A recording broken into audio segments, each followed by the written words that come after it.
Ketua DPRD Sumbar Supardi mendorong RKPD Provinsi Sumatera Barat tahun 2023 menjadi solusi bagi Provinsi Sumbar.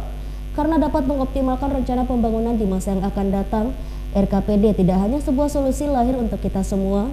Semoga mimpi kita harus besar dalam sektor pertanian, pariwisata, dan sebagainya dapat terwujud. Hal tersebut disampaikan saat Musrenbang RKPD tahun 2023.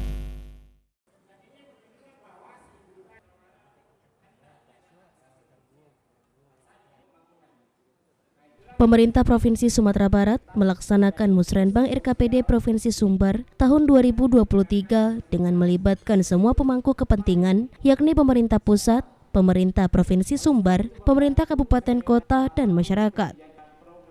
Pemerintah provinsi agar mengutamakan kepentingan umum masyarakat dalam penyusunan rencana kerja tahun 2023, menurutnya semua aspirasi dari masyarakat harus menjadi perhatian. Ada beberapa hal yang mesti masuk dalam rencana kerja, seperti musrenbang tingkat kabupaten kota, reses kedewanan, tinjauan di lapangan dan aspirasi masyarakat atau Forkopimda. Kalau ingin menolak aspirasi pembangunan, harus didasari dengan alasan yang jelas.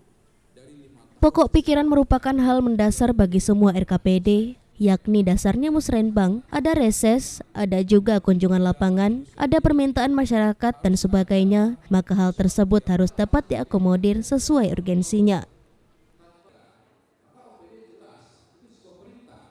Kan RPJMD dong. RPJMD ya, sesuai. Kan tidak seluruh usulan yang masuk itu bisa kita akomodir ke RKPD kita, karena pertama tentu tentang masalah kesiapan anggaran sendiri. Yang kedua, konsistensi kita terhadap perencanaan. Ya, makanya usulan-usulan tersebut harus difilter. Jadi alat filter yang tadi itu di musrenbang ini, alat filter tadi di musrenbang. Kalau tadi usulan kemarin itu ada 1.000, maka menjadi 300.